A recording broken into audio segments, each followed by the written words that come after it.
Bizning bugungi xizmat safarimiz Toshkent viloyati Kempinxiva chorvachilik fermer xo'jaligida bo'ladi. Mazkur fermer xo'jaligida 250 dan oshiq sog'in sigirlari bor. Hozir Vetkobiyotek xususiy korxonasi tomonidan mazkur fermer xo'jaliklarga qanaqa dori-darmonlar qay darajada yetkazib beriladi hamda ular qanaqa tartibda sxemada ishlanadi. Shular to'g'risida qisqacha ma'lumot berib o'tamiz.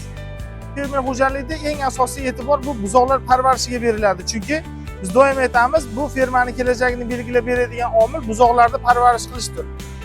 Hozirgi kunda, ya'ni bugungi kunda amalga oshiriladigan buzoqlarga tadbir bu Butafan preparati bilan buzoqlarda vitamin terapiya qilib o'tadi. Mana shu haqida qisqacha ma'lumot berib o'tamiz.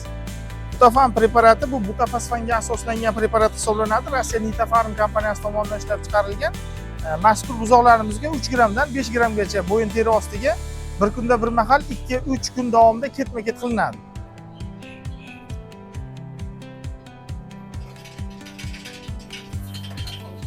Qiziqarli ma'lumotlar kerak bo'ladigan bo'lsa, kanalga obuna bo'lishni unutmang hamda bittadan like tugmasini bosib qo'ying.